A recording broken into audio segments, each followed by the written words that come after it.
Hello folks, welcome to another episode of Wu Says. This is where we get real about the US, China, and everywhere and everything in between. It's two superpowers, but it's one global story. This week, we're looking into the rise of China and how that has shaken up the global order, maybe even rattled more than a few nerves in Washington. What did China do to get so rich so fast? And why has that success sparked not just a trade war, but a tariff war, a tech war, and maybe even a values war? So we're going to discuss this further. I'm Melisa Idris. With me is Professor Wu Thye, who has been studying US-China relations long before tariffs became headline news. So, Prof. Wu, what exactly did China do to trigger such fierce backlash from the US? And I think it was, so the first time was under Trump in 2017, and then Biden continued this campaign.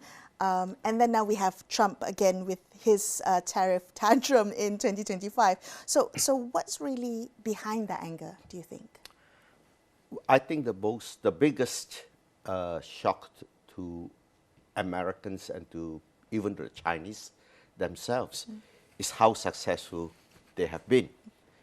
But this success, which was expected to come, was seen as did not occur in the way the Americans expected it to occur.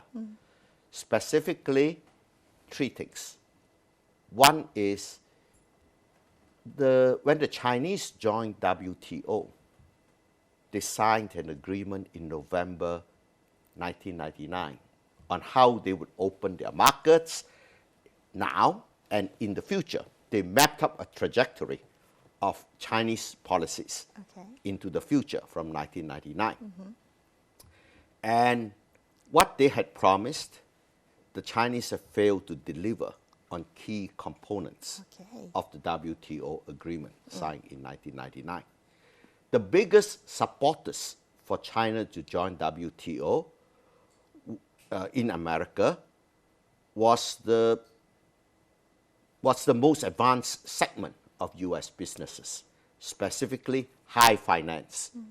Solomon Brothers, Citigroup, JP Morgan, high finance were definitely strongly urging the Clinton administration to admit China into WTO because they recognized that the Chinese financial industry was exceedingly backward, and they know that if they go in, they would have a market that is potentially even bigger than the United States. Lots of money to be made. And they would get in on the ground floor.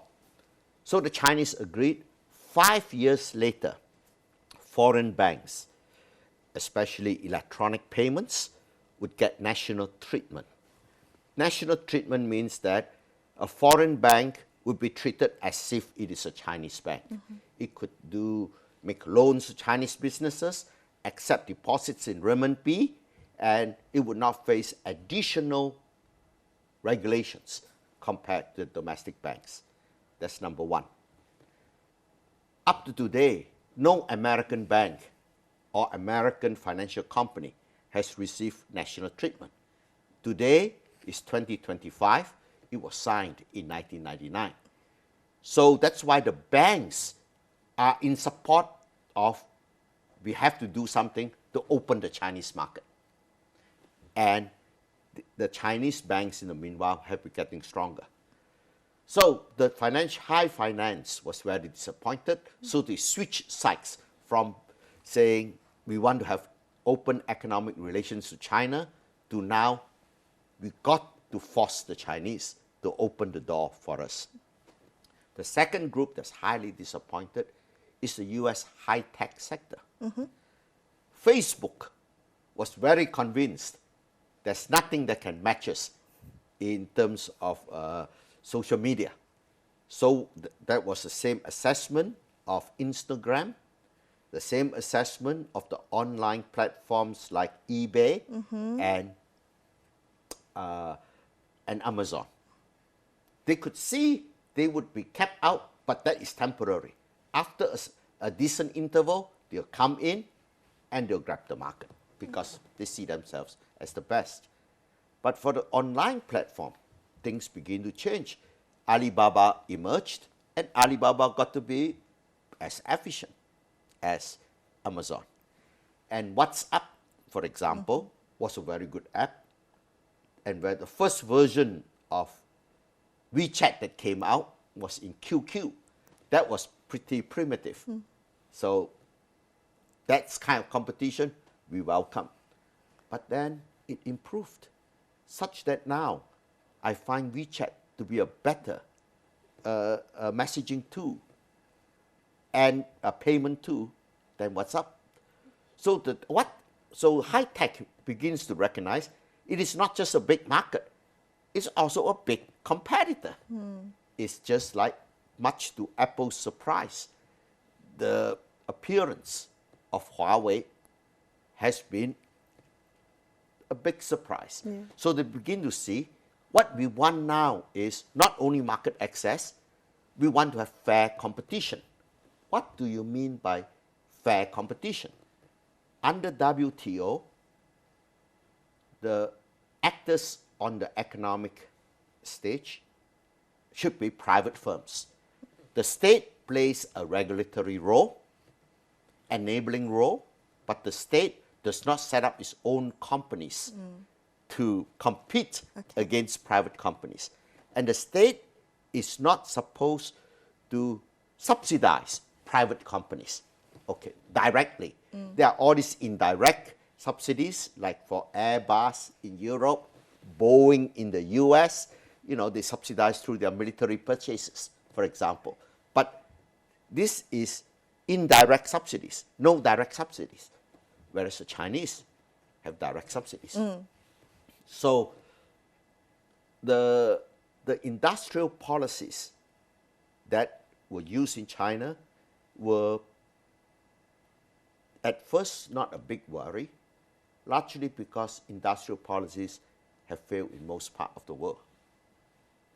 But the Chinese have managed to make it work. Okay. So it was the sectors of high finance, high technology that saw China as a threat and then therefore influenced Washington to do something about it. Well, to join the traditional people that are against China. Okay. Basically, there were always groups of people that were against China. Right. Like there were certainly very ideological elements in the US, like the Heritage Foundation and other conservative groups. They certainly dislike China for being communist, even though it's a communism that's very different from what it used to be. But against this traditional alliance against the US, against China, now the business community has joined them. Okay. So the only way for US-China Cold War to stop is for the people that had defected to the other side to go back to where they were. So that means that China has to do things that will reassure the US business community. Okay. Before we get to that, I'm curious to know more about China's playbook. The things that you talked about, the industrial policy, the state-owned enterprises, the direct subsidies that were given. What is the secret sauce that made China boom, that made China grow and surpass all the expectations and all the many companies in the West didn't see it coming? I'm wondering what China got right that maybe other countries had fumbled in terms of its playbook. First of all, besides the secret sauce, China had very high potential to grow anyway. Because in 1978, when economic reforms were first enacted, China's GDP per person is less than 13% of the United States. So if the Chinese were able to do exactly what the Americans are able to do, they would increase their income by 8-fold because they were only 13%. If they're able to do exactly what the Americans can do, they will reach the American level. Right. So you could see the huge potential right there. How were they able to release that potential? One thing is they undertook heavy investment in physical infrastructure that reduced the cost of participating in international trade. Better roads, better airports, Wi-Fi, the whole transportation system. So that's the hardware. Then the other thing they did was to undertake a very aggressive campaign of maximizing the diffusion of knowledge into China. And the third part that they did, which is that they did not try to fit the new things that appear into the existing administrative structure. They set up a different administrative ecosystem for the new things that appear. Like, for example, when they allowed foreign enterprises to come into China, they allowed the foreign enterprises to hire and fire freely, whereas the existing labor laws of China makes firing almost impossible. So they set up a special zone. The most well-known one is Shenzhen, whereby they operated under different laws, different rules of behavior. So, and at the same, so they have a new eco-administrative system for the things that are new. At the same time, they had a big domestic change, which was legalization of the private sector and allowing it to grow over time, right, to rival the state economy. So 4 things. One is the hardware, which is the infrastructure and expansion and gearing and raising the quality of universities. And then the software, which is the administrative governance, is changed. Let me give an example of how administrative governance is changed. Let's take the universities. Okay. Let's take Beijing University. They, of course, have got the full complement of departments of different disciplines. But in order to hasten the inflow of modern economics, they allowed the setting up of a new research institute that hires only foreign PhDs. And they pay them 5-6 times more than what the rest of the faculty. So how could a government, how could a university basically have 2 systems? Yeah. One is the Western economics. The other one is what we used to do before we set up this new department. And not only do they set it up so that all of them are foreign PhDs, some of the other universities, in fact, allowed the head of that new school to continue staying abroad and control and run the new institute through Zoom, remotely, Google, and he comes back only in the summer. Wow. He keeps his full-time academic job abroad and he runs it from abroad. Okay. Do you see any issues with having this type of parallel system, not just limited to academia, but having a special zone carved out separate from that of the rest of China? Do you see repercussions from that, or does it only work in China and cannot be replicated elsewhere? The important thing is to provide an example that is successful. Okay. And all the others will change their behavior. Like the traditional economics department. Okay. Now when they're hiring, they start switching the curriculum to be more like that of the new group of people. I see. So they use almost like a sandbox theory where let's try it here and prove that it can work, and other areas will absorb this model. They voluntarily take on many of that aspects, such that over time, they don't look very different. Wow. And then you allow the merging to occur. Okay. Like, let me talk about they changed their administration. Communism started off with central planning, where the government decides everything. But in China, each of the province is under a party secretary. If the party secretary is able to make his province grow faster than the other provinces, he gets promoted. That's how Zhao Ziyang got promoted from Sichuan back up to the prime minister level. So there is this competition which requires administrative decentralization. Each of the party chief is able to undertake policy. But he can undertake that policy only if he has financial power. Like, for example, he decides to support industry A. So he invests in industry A, he builds roads to support the development of industry A. That means that the fiscal structure has to be decentralized. In other words, the local government has their own sources of fund. Okay. They don't have to depend on the federal government. In Malaysia, we are so centralized such that in 2008, the Penang state government had a smaller budget than University Science Malaysia, which is a federal agency. So how could our Menteri Besar be able to perform? Because they don't have the money to undertake initiative. To undertake initiative, you've got to be able to perform in your home state so that you are a credible candidate for Perdana Menteri in the future. Okay.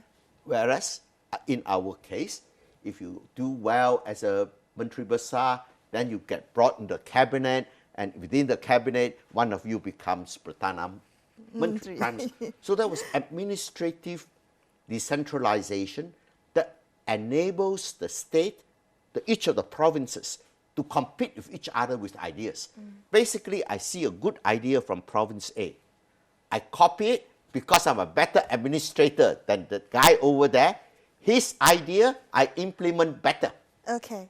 And that's why China had this competition to grow among the states. And they were able to do it because each of the states has their own funding power. Whereas in many other countries, the central government controls every penny.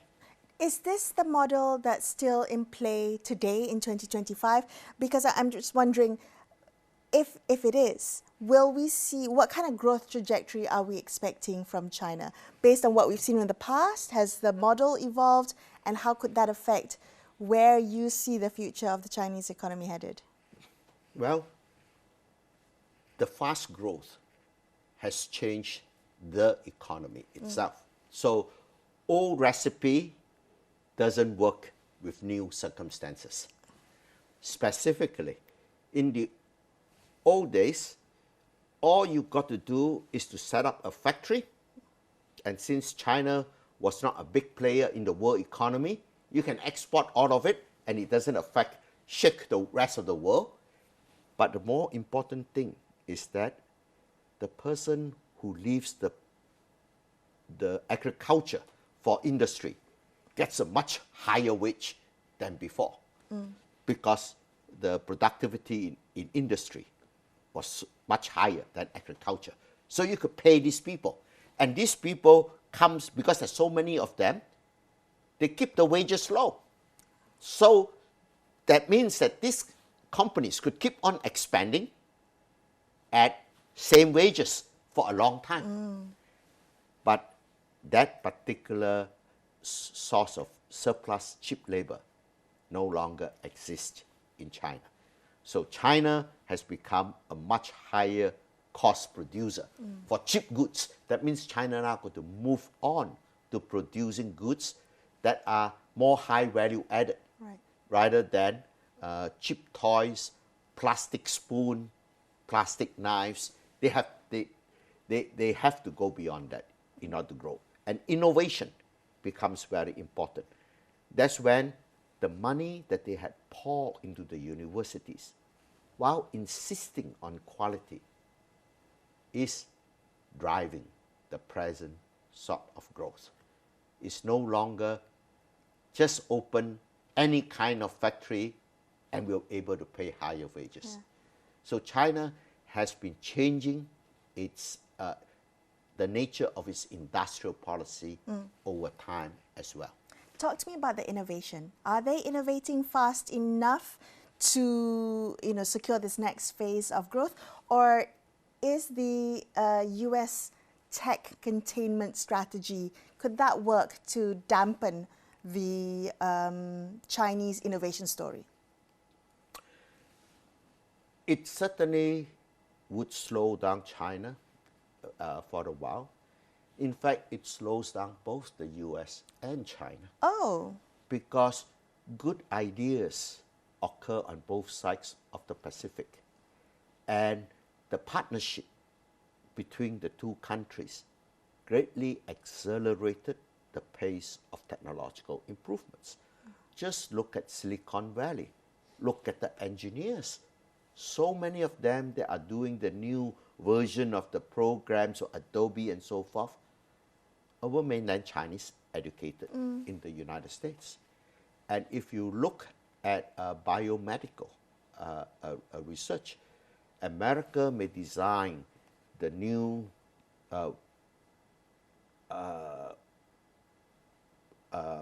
bioproduct, but the testing is done in China.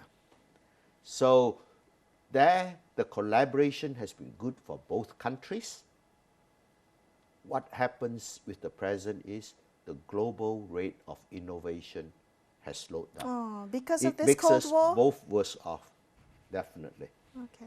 We got to find a way to get along, to be able to settle what we are unhappy about China. In other words, certain things that China must do is it should honor what it promised in November 1999. WTO. And the other thing that the Americans are very unhappy about, which they see as unfair competition, is the intellectual piracy that they observe. They are able now to track the hacking into the US firms by specific military units in China. In other words, the army in China, some units of it, based in advanced cities, spy on US commercial companies, and presumably they pass this knowledge on to Chinese commercial companies. So that's unfair competition. Army spying on army is normal. In fact, it gives a sense of safety. I know what you're capable of, and you know what I'm capable of. But to use an army units for commercial spying, that crosses a line. Private companies spying on private companies, that's also normal. Okay. And we have laws to deal with that. But how do you hold the military units of a country as responsible? So that aspect of intellectual piracy has to be amended. Right. Well, this has been really fascinating to learn kind of the history and also what is really behind this trade war, tariff war, tech war, Cold War. But that's it for this episode of Wu Says. Thank you so much, Prof, for getting real about the US and China and everything and everywhere in between. Thank you. Happy to. Thank you. That's it from Wu Says. I'm Melisa Idris, and we'll see you next week. Okay. Now,